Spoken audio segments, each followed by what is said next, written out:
often get asked, why do you need a food stylist? Why can't you just do it on your own?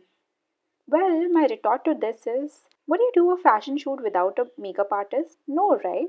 The food stylist plays a very important role in a photo shoot. Right from the pre production, from the day the creative deck, reference deck is being designed, to buying the groceries, to buying the to sourcing the raw material, deciding what backgrounds are to be used, deciding what props are to be used, setting the actual food on the shoot day. Everything, every small thing the food stylist is involved in. And that's the reason a food stylist plays a very, very crucial role in a photo shoot. And without them, there's practically nothing to shoot. So I've been fortunate enough to work with the industry's best food stylists, and with me here today is industry's one of the best food stylists, I would say, Chef Ajinkya Nikam. He's a Mumbai-based chef and a food stylist with an overall experience of 10 years in the restaurant media industry. His strengths lie in the team and client communication, creative inputs, conceptualization, and testing trials. I've personally experienced his bright and spunky attitude of endless creativity he puts in his work.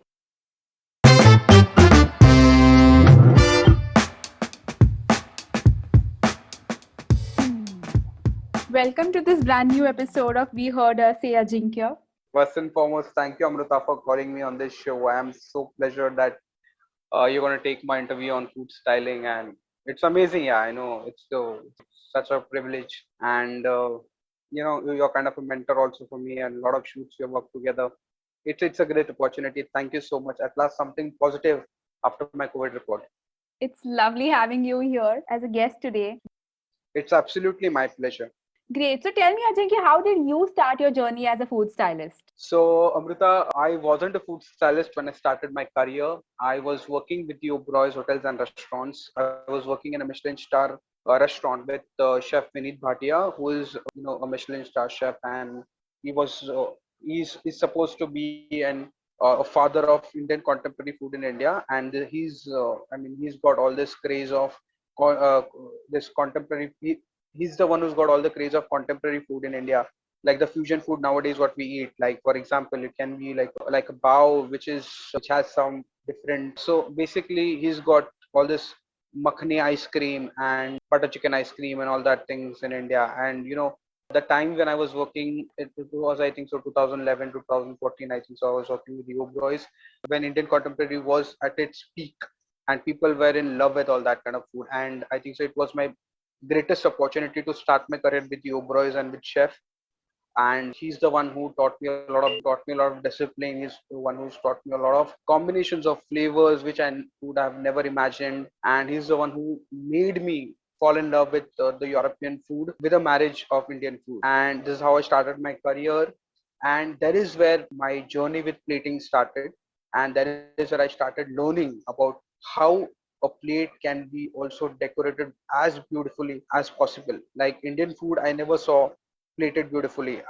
In fact, at my home also, I would always love to eat a bowl full of rice without any garnishes on the top. But in my journey as a chef, when I started my career, that is the place where I understood that Indian food can be actually plated very, very beautifully, and it can also have a European touch and a European class to it.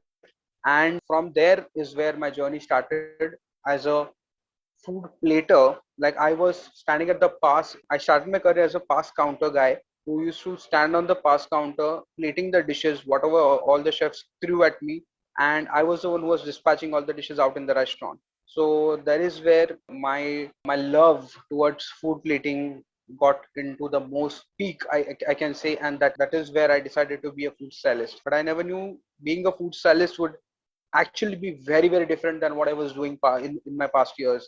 Like what I was doing in my past years was way too different than what I'm doing right now. Been a very great learning experience because post my career as a chef, I started my own catering.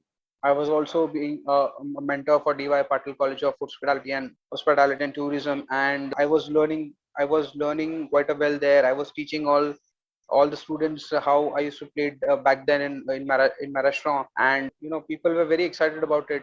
That is where I was more into this, that I thought, yes, people should learn the art of food plating, and that is what inspired me to connect to Bombay's great. I mean, I would say he's my guru. Mr. Nitin Tandon was already a food stylist for good 20-25 years in Bombay, and that is when I connected him. And then he, suddenly called me for internship. He said that why don't you apply for internship with us? And then I went there. And that time it was a very small team, and I joined as an intern there, and started my career with them as a food stylist. And I was learning quite a lot of things with them. I started from my basic choosing of props, to learning how to paint a background, to learning how to source a prop, to how to make food in all the way different way which can look really good for camera. Like always in my career, I used to make food which used to look good and taste good, but here I had to make food which used to look really good, but at the same time it used to taste bad, like super bad. Like I used to make food which used to be half cooked. I used to make food which used to look really good. I mean, at one point of time you would want to eat that, but when you eat that you'll understand it has a lot of other things like paint, probably acid put on the rice to make it have steam on it, and all of that thing. So it was quite a bit journey for me. Like as I started my career being a chef to a food stylist, it was a different journey for me. But yes, it was very exciting and enticing all the way. That's great to know, Ajinkya. So, are there any institutes that offer food styling course in India and abroad? See, nowadays, many culinary colleges are offering food styling courses in their curriculum itself. Though, I mean, they are not an essential part of food stylist education. These food styling courses can offer helpful tips and tricks. Nowadays, online food styling courses are a thing. I mean, for example, Food Stylist School that offers the courses for one-time fee of $99. Like that's actually a very good price to learn. I mean, because they give you a good video description of how to probably do a small composition, or they show you how to select a good background. They tell you what kind of prop would be suitable for what kind of plating, what kind of colors will be suitable. For example, if you're shooting an Asian dish, so they would always suggest you always use a black backdrop, then use a very traditional Asian looking bowls, or they'll tell you what kind of chopsticks would go with this kind of thing. So they help you a lot in the composition kind of things. A lot of platforms like Udemy and Skillshare actually are doing all this kind of courses. Okay. But do you think hands-on experience is better than learning it online? A food stylist internship is a great way to learn the tricks of this unique trade. Many people start their food stylist career by working as an assistant to any good food stylist. Food styling assistants actually help in things like food prep, majorly in referencing. Like when I started my career with Nitin sir, he always said me to reference for making mood boards or making reference deck to send it to the client. Like they had a particular creative deck with them, so we had to reference for them. Like we had to reference good looking images for them and to send them. So initially, when you start with the internship, you have to do a reference deck. You have to start making mood boards. You have to start making storyboards, and then selection of props and everything. Mainly, an intern has to also assist the main stylist on the set. So these opportunities are offer a great opportunity. It actually gives a lot of opportunities to the stylists to connect with the actual world of food styling, and they help you a lot with creating networks in future and they actually help you with a lot of connections which can be helpful in future. The internship's great part is that you can actually discover that this career is a good fit for you or not. Right. So I think while I was teaching my food photography students, I exactly told my students the same thing, that don't skip the step of assisting, because assisting helps you in networking with the industry people. You'll get to meet a lot of people.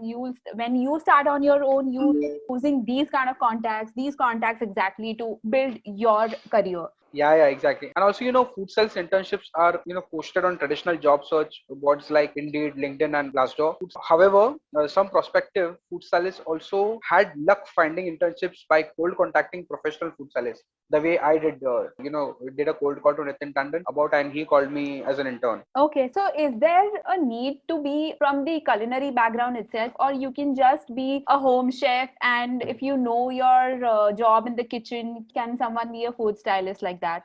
See, being a food stylist professionally and being a food stylist at home is altogether a very different thing. Nowadays, everybody has a smartphone. Nowadays, everybody is good with their photography, at least on their smartphones. So, a professional photography or a professional food styling is way too different, because that is being done professionally and for monetary causes. At home, when we compose a shot, we never think about a monetary aspect to it. But when we are doing it professionally, we are obviously thinking a lot in a professional way. We never compromise on things like our lights. We never compromise on things like ingredients. We never compromise on things like props, backgrounds, and a lot of things. See, there are a lot of things to one photo. See, there are a lot of aspects to one. See, there are a lot of aspects to one good photograph. The photograph what we click at home or any restaurant will never match the photograph what we are trying to shoot in a controlled environment.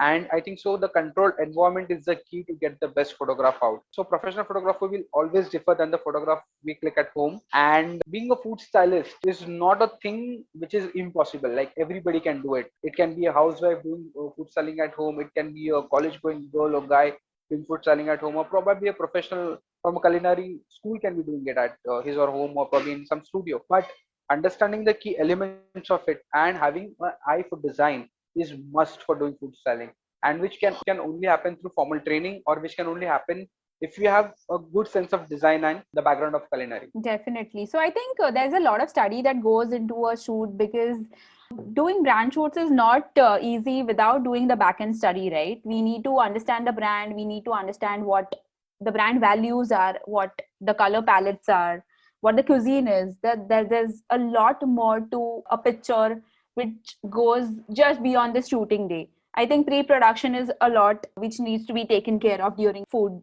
photo shoot. Exactly, good point, Amruta. Actually, I missed that before this. So I was going to say that when I'm saying professional food photography or a professional food stylist, you would always understand brand colors. You'll always understand brand palettes and tones and all of that things. But home food stylist, or probably a food stylist who is just a mature and just trying to do something new, will never understand those terms, because, as I said initially, a professional food stylist will always think what brand requires. He will never think about what he wants to do completely creatively, because here there will be a hold of the creative person also, and the food stylist and the photographer's creation. It will all be a conglomeration of all the three guys' efforts. However, when a food stylist is at home, he has all the freedom in the world to do whatever he choose to do, and which will never be as perfect to what these three guys, as in creative, are trying to put together.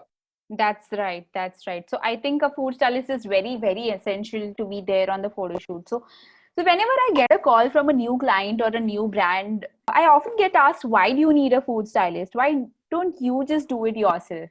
So I always ask them, would you do a fashion shoot without a makeup artist or a hair artist? So I do need a makeup artist for my food, what's gonna be there on my table, right? So the brands say, no, our food photographer, our previous photographer used to do it on their own. Both they used to do both the jobs for us. They used to conceptualize, they used to photograph, and they used to style. I said, I always tell people that let me just concentrate on one job, because my job as a photographer is to light up the subject. I have to look into the aesthetics, the colors, how well I can get the texture out of the food. My concern cannot be how to plate it or how to style it, because I don't have like 100% knowledge about what goes inside the what should go inside the food, or I don't have complete knowledge about using fake recipes. So let the food stylist do his job and let me do mine. So what's your take on this? Very wonderfully said, Amrita. And I am so happy that some photographer at least accepted that he needs a food stylist on the food shoots. I mean, on every day, I see a lot of food photographers doing food selling on their own, and many a times, I would not say doing a bad job or something, but many a times they miss on a lot of aesthetics. Okay, I would not say all the food photographers would do that, but a lot of things like that we see going wrong if you don't have a right person on the right job. The food stylist field is quite artistic and challenging, and it actually requires a lot of understanding of design and food, as I said previously. Like if I'm going to prop it up with a lot of ingredients in and around, I would definitely would want to keep mango leaves in and around. I would definitely want to keep a mango which has been sliced in a beautiful pattern which will be next to it. I would want to keep some mango juice or probably a mango pulp in and around. All this kind of aesthetics, and this is what we learn in our culinary school, which helps us in making the best composition. So as you're saying, the food stylist would definitely have more knowledge about the food, what about the pairing, about what goes well as a garnish on the food. So I'll tell you something. When I started off, like I was building up my portfolio and I used to do my styling on my own. Obviously, I couldn't afford a stylist back then to just build my portfolio back in college. So once I was styling my pasta at home, and I don't know why pasta was really new to me that time. I think it was back then in 2003 or something. So pasta was really new. I had no knowledge about things what go inside the pasta. So I styled a shot, and I had like Indian dhania put over the pasta, and I shot it. The shot really well, really well. But then after a few days, people started criticizing, oh, why is there a dhania coriander, what is it doing on the shot? Then there were onions, there were garlics on the sides. So when I look at the shot 13 years down the line, I realized how stupid I was to style it like that back then. So I'm sure there are a lot of food photographers right now who have no knowledge about food. So they really need to study the food before they shoot it, because you cannot just pick up something and start shooting. You need to do a back end study. You need to understand the cuisine. You need to understand what kind of crockery, what kind of plating is to be done, even if you are a food photographer, so that you can communicate it well to your stylist. Well said, Amrita. Actually, see, it is not only the food photographer who needs to have the complete knowledge of food. It is also food stylist who has to understand lighting well. He has to also understand the perspective. Food stylist also has to understand the perspective of plating, like what is the face of the plate that is going to, face the camera, which is very, very important. He has to also understand the lighting, in which part there's going to be light, so where he should actually gloss the food, or where he has to apply a lot of oil, so that the subject can catch light and all of that. So I cannot say, so down the line, if I am also seeing my old shots, I completely understand why have I put a half cut onion just next to a pizza, or probably why have I cut the entire, why have I put the mushrooms which are already black in color now, which are just lying next to it. If I'm shooting a shot in which I am trying to show that this is going to be the dining table, yet I have knife in that frame, yet I have cut mushrooms in that frame, yet I have cut broccoli in that frame. If I'm trying to shoot a dining shot, like as if it's plated and somebody's going to eat on it, then why would I put all this ingredients next to it? So there are a lot of aesthetic what you have to understand in this process, and it's all about experience. So I cannot say that your pasta shot went wrong, because I think so in 2003, we were all wondering as to what is pasta and what has to be put in it, and a lot of things like that. So I completely understand when you put coriander on the top of it. I don't think so. In 2003, I was actually, even in my life, I never ate pasta, at least until 2003. So pasta is something very new to me, and even I have started eating it like just after my culinary school or something. Even I was a very amateur person. Right. So, and back then, I think in 2003, 2004, I was studying photography back then, and we used to sit for hours in the library and do the referencing for our portfolio shots. So, we didn't have internet access that time to just Google everything, like what goes well with the dish. We just could see one dish, okay, pasta hai, then we are going to replicate the shot more or less, like 50%, 40%. We used to try the shot. So we didn't really have the liberty to Google things and Google the ingredients and understand international cuisines. Yeah, completely. Because I think so. I also got introduced to all this kind of international fruits and exotic vegetables and all of that things after I joined my culinary college. I mean, before that, before that, I would have never seen a broccoli, or probably I've never seen a mushroom, because we as Indians, we never had that kind of food, and probably we didn't had access to that. I think so. The internet revolution, after we got all the internet access free, after that we started understanding the importance of culinary differences. Yes, yes. Moving ahead with my questions, when I get a call from a restaurant for their photo shoot, they ask me, we already have a chef, food will be already prepared by the chef and the line cooks in the kitchen. So, is there a need for a food stylist over there again? So, could you put some light on that? Why do we need a food stylist when the chef is already there? Of course, I mean, here just the role shifts. Instead of testing a recipe or buying groceries, the food stylist here would, actually assist the. Of course, here the role is just shifted from the food stylist to the chef. Like usually, a food stylist would make food, but now here, since it's a restaurant, their chef will make food, because obviously chef would never give his food to some other guy to make, or probably because he will be knowing his standards more better, right? Because it's not a brand, it's a restaurant, and the restaurant has its own aesthetics. They have their own ethics of making food, and probably they would have their own standard of plating and all of that thing. So here the food stylist would never be, making food, but here he will only assist the main chef to cook food which will be altered and look suitable for the camera. Like if the chef is going to, probably make, let's take a very simple example. Like if he's trying to make just a pasta, or probably he's just trying to make like a biryani or something. So here the, what the food stylist can add is he will tell to make everything separately so that he can, nicely style it and present it in front of the camera. Because if you see restaurants, restaurants would definitely plate it in their way, and they will add a lot of chopped coriander on the top of it. They will add, they will mix the biryani rice with the masala and everything, and they will add, probably place the chicken very randomly, or probably place the vegetables very randomly here and there. And the food stylist work is very calculated work, because they want every food item to look as beautiful as it can be, because that's their role. So here what they'll do is they will team with the restaurant chef, and they will make food in such a way that it will actually start looking beautiful but will not hamper the serving style of the restaurant. Okay, so recently I was shooting with a restaurant, and we were basically teaching students over there. So we didn't have a food stylist for the shoot, for the test shoot. So the chef was plating the shot for us. So I explained to him that I don't want a fully cooked pizza, because the ingredients on the pizza, they lose texture when you cook it completely, right? So I asked him to give me half cooked vegetables, or just like sauteed vegetables, which I could place it according to how I wanted for the camera. But then he just baked everything. He just put the pizza inside the oven, brought it out, and laid it on the table for us to shoot. So I was so disappointed with the chef that no, I cannot shoot without a food stylist, is what I decided that day. Even if it is just to teach somebody, or if it is for a very small brand, I was very sure that I'm not gonna ever shoot without a food stylist. Tell you about shooting without a food stylist. So I was very new to this field. I think again back in this goes back in 2008 or something. So there was a new brand coming up, and so the client was insisting that we use their chef to style the shot. But then I almost spent 3 days trying to convince them that we need a stylist.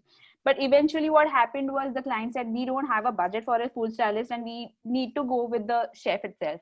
So I agreed to shoot. I had no option but to go for the shoot, because since I was new, I just agreed. I just gave up. So I went on a shoot. We shot it. The client was super happy with the pictures. In the evening, he was like, "Oh, great pictures and all."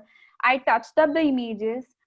3 days later, I receive a call from the agency, and they say, "What shit is this?" I was like, "What? What do you mean, what shit is this? The client has approved it." So they called me to the office. The agency called me to their office, and asked me, what is wrong with the pictures? Why do they look so bad, and the texture is so bad and all?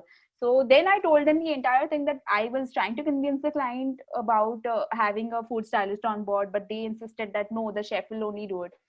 So I'll tell you what went wrong over there. So the chef was cooking everything how he cooked it for, like how they serve it for their customers. So that's where it went wrong. That it was definitely not made for the camera.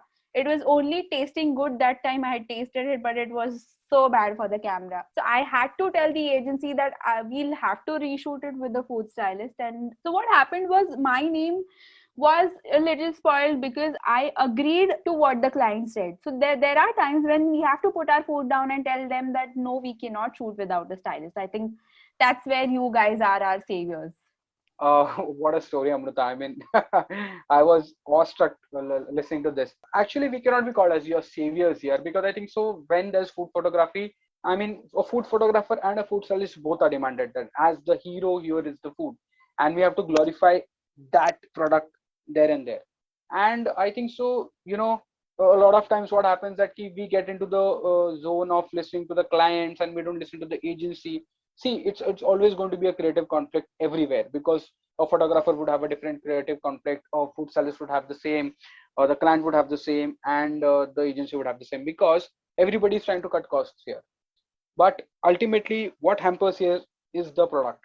So I think so, a lot of times we will have to put our foot down, and we'll since as you said that your name was spoiled and all this drama, your name was hampered. So we as professionals should not hamper our names, because that is what is going to fetch us our new work, right? And I think so there is where we have to put our foot down and fight for the right surroundings, or probably fight for the right logistics to get the best product out, because that is going to make us and spoil us. So here we are the deciders, or probably we are the choosers of whom to work with, because I've seen a lot of food stylists working only with good photographers. A lot of good food photographers only working with food stylists.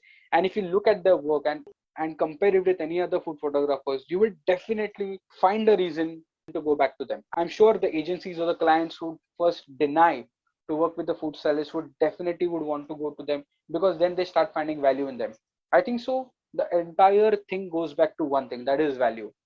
Unless and until somebody finds value in you, they would never come back to you. And value can only be provided by doing the best work. That is what I feel as a person. And I think so all the food photographers listening to us and all the food stylists listening to us would definitely want to team up with each another and get the best products out, so that tomorrow we only have good competition to work with. That's right. And I think better than saviors, I now put it as stylists and photographers go hand in hand. Exactly, like probably like a team. Yes. It's our team. So tell me about the different medias, like how styling differs for different medias, for print, for TVC, social media. How different are these from each other? Frankly speaking, the food style is required in all the three medias. Like we have TVC here. TVC is supposed to be TV advertisements, what we see. Then there is print media. In print media, we see a lot of like magazines. We see packaging for brands and all of that. And then there is social media. Social media is now in boom, and people are more attracted towards social media nowadays because they are maximum spending their time with their mobiles. So the difference here, I'll tell you, is print media is supposed to be the most disciplined media, because here people are looking at every flaws you're making in a picture, and they are appreciating every beautiful aspect of your picture. So here, like for example, if I'm shooting a burger, I would want to actually select out of 100 buns the best looking bun which can be fit for my crown. So here, if I'm shooting a burger, I would definitely want to unless and until if I don't have good looking ingredients, my food is never going to look beautiful, which is very important part of the process. Lettuce has to be good. My lettuce has to be curly. It has to be nice and crisp. It has to be perfectly wet, and all of that things which has to be considered here, so that my shot looks really beautiful. So that is what I'm trying to say, that the print media is the most disciplined media. Here the food stylist, the photographer, and everybody has to have very keen eye towards the detailing. Here the food stylist has to be very particular about each and every crumb is dropping down. Like for example, if he's shooting a cookie or probably shooting a chocolate, he has to see everything. Like even if he's making a small mess, has to be a designed mess. It cannot be actually, to put up in good words, it has to be beautiful messy. That is what we call it, beautiful messy. I mean, it has to be messy, but it has to be designed in a beautiful way. That's what we people say. And after print media, we go to TVC. So when I'm talking about TVC, it is all about TV commercials. So in TV commercials, it is altogether a very different aspect for food stylists. Here the food has to look beautiful. It also has to taste beautiful, because a lot of time it happens that we have a cast who is actually eating a product. Like for example, if you're shooting a McDonald's ad, I'm sorry, I am in love with burgers, so I always give examples of burgers. So here, if my cast is eating a burger, the burger has to look beautiful, as well as it has to be tasty. Here the food stylist's role is a little bit bigger, and here the team of the food stylist is also actually a lot bigger, because we have to replicate that burgers. Like we'll have to make at least 16 to 20 pieces of the same burger, because we never know when we are going to get the best perfect shot. So we have to be ready with a lot of burgers with us. We have to be ready with a lot of other aspects that goes within the TVC. At times I have shot for a web series recently, where web series is actually a new part now. So I recently shot for a web series where I had to set up a breakfast table which was as long as 17 foot, and there had to put a lot of food there. And there were 20 people eating at the breakfast table, so I had to replenish every time they used to eat something. Like probably whenever they used to bite onto a paratha or whenever they used to bite on a sandwich, I had to immediately replenish the sandwich because we cannot use, because they were taking the fresh take. So I cannot obviously use the old food for that. I had to also refresh the entire thing. And I was working with a team of 6 people where I had three back chefs, I had three assistants with me, and I myself as a food stylist. So a TVC genre is a little bit different. And in TVC, there is not only about cast eating the food, it is also when I'm doing product photography or probably a product shoot where we see a beautiful chocolate falling onto a biscuit, probably if there's a bobbin ad, and if you're seeing a chocolate nicely smothering on a bobbin, or probably in hide and seek ad where there are a lot of choco chips falling on the hide and seek or something. So that is where again we have to make everything in a lot of bulk. So whenever we're shooting a honey ad, we have to actually artificially make a different looking honey so that it looks good on camera, because the actual honey is very dense in color. It is not very transparent, it is not very yellowish in color, it is always very dense. So here we have to actually use a liquid glucose and some other additive colors to make it look like honey, so that we can get a nice fall of honey on probably on a nice pancake or all of that thing. So here the food stylist is not only a food stylist but also a technician, because here he's kind of using all his experiences in the past shoot to glorify one product on that particular shoot. And I think so that is the most painstakingly challenging part of being a food stylist, because the entire set here is only waiting for you for having the best product on camera. If you're failing the team there. So that is, I think so, the most crazy pressure what a food stylist has when he's shooting for product shoots. And I think so that thing is of immense talent, and that thing is of immense, I mean, looking at that TVCs, we feel very proud of ourselves that we as a food sellers have managed to get such kind of product out. I recently shot for a very popular brand which is called as 5 Star, and making caramel for 3 different temperatures was very challenging, but yet we managed to do that. And that is what makes us immensely proud about what we do, and that is what makes us what we are today. Right. And how simple do you think is social media styling for? So we see a lot of bloggers doing styling, like styling for the social media, for Instagram and all. And it does look simple, but then you as a stylist and I as a photographer, we know how much effort it goes, whether it is print media, whether it is TVC, or whether it is a social media. It's still the same effort we put in for every shot, right? So there's also a pricing factor that I need to discuss with you, because these days I hear this a lot from a lot of startups or a lot of people that, oh, it's just for social media. So I understand it's just for social media for you, it's just a matter of 24 hours on your screens, but then we put in a lot of effort into it, and I think we should be paid equally for print and social media. What do you think about it? Well, Amrita, I think so when you said simple is where I really thought about it. The social media is actually a very informal yet very artistic in nature. Here the product along with a lot of beautiful elements is the hero. See, so when we say social media, we see there are a lot of images which will have a lot of other things, like we see a lot of flat lays where the product is there, but along with the product there are a lot of other things, because we are consuming this data or probably looking at this image at a very small device. Like probably we're using our social media maximum on our phones, and then probably if someone has an iPad or someone has a tablet, so probably on a bigger platform, but maximum people are using social media on their phones. So here, as many as any elements we can use to make one product glorify is the key for people to hold back and look at that image. So I seriously feel social media, though informal, is actually very artistic. The image on social media has to be very eye catchy. Here, actually, the food service has to think, on how the platform data consumer would stop and look at their image to create an interaction. See, the entire business of social media marketing is interaction. Unless and until people are not liking their image, or probably not commenting on that, or probably not saving the image, or probably sharing the image has no value. The food stylist has to keep everything of that aspect into consideration. Like, just putting a jar of jam or next to some sandwich or probably next to some pancake would never be called as food selling. I think so, converting a consumer to buy that product is the most important aspect of it. I really feel that the same kind of artistic approach goes in the same, or probably a little more, because we want the consumer to wait and create a interaction with us. So I think so we should be equally, awarded for both the projects what we do together. Exactly. So I think costing should also remain the same for print media or social media, because as you rightly said that the effort is the same and the reach is far more than print right now. I think most of the brands have moved to digital marketing more than print media. So the brand should definitely invest more in social media and pay the photographers and the stylists more. Yeah, very much.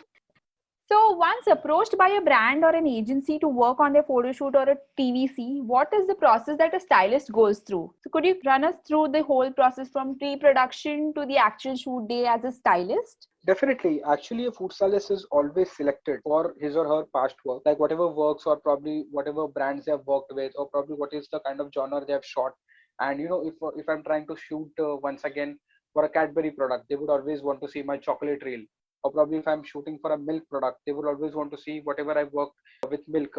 Probably as an assistant food stylist or probably as an intern food stylist, and all of that work, so that they can have confidence that this guy can actually handle the shoot on the day of the shoot. Okay, and once here the food stylist is locked, then the creative of the film, like in case of TVC, the director connects with the food stylist, and in case of the print media, the agency connects with the food stylist and gives them a creative in and then gives them a creative deck, like whatever they're looking for. So here the food stylist, before getting onto a shoot, what does he do is he makes a creative deck for them. So probably if they're giving a creative input saying that we are looking for this kind of photography, or probably we're looking for fresh photography, we're looking for rustic photography, we're looking for dark photography, so the food stylist has to give them a lot of options, like how we can shoot a particular dish. Of course it is a reference photo, so it is never going to be exactly what the client is looking for, but we are going to give similar looking photo to the client, so that they can understand that what is the way the food stylist is planning to execute this particular task. And after that, the food stylist has to make the docket and send it to the client. Once the docket is finalized with a lot of alterations, like a lot of time this happens that there is a creative conflict between the food stylist and the creative guy, saying that a creative guy would always say that I'm looking at something more fresh, or something I'm looking at more creative, or probably sometime I'm looking at more creative props, I'm looking at something a very different background, and it will happen. And because it is always going to be a creative difference, because it is always going to be a creative differences between two individuals, and for that a lot of alterations happen in the deck. And once the deck is finalized, then the entire process of getting onto a shoot goes to a food stylist, because then the food stylist has to find the particular right props for the day of the shoot. He has to get all the backgrounds painted along with the photographer, because the photographer would also give his or her input, saying that how glossy the background should be or how matte the background should be, because ultimately she's going to shoot the food, and she would definitely don't want that kind of reflections while she's shooting all of that things.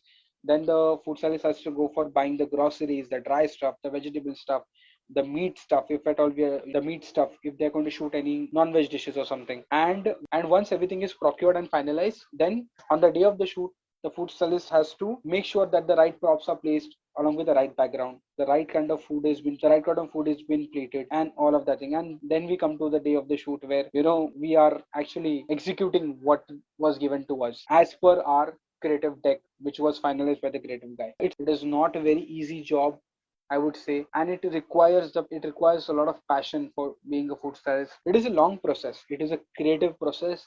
It is painstaking, and someone who will have passion towards food styling can only become a good and successful food stylist. Awesome. So, thank you so much, Ajinkya, for sharing so much today on this show. And I really, really, really look forward to work with you again once this lockdown is lifted. My pleasure. My And pleasure. do some kick-ass shoots together. Great, yeah. It was awesome connecting with you, Amrita. I wish a lot of good luck to you with your more upcoming podcasts, and wish you all the best in the coming future. Thank you so much.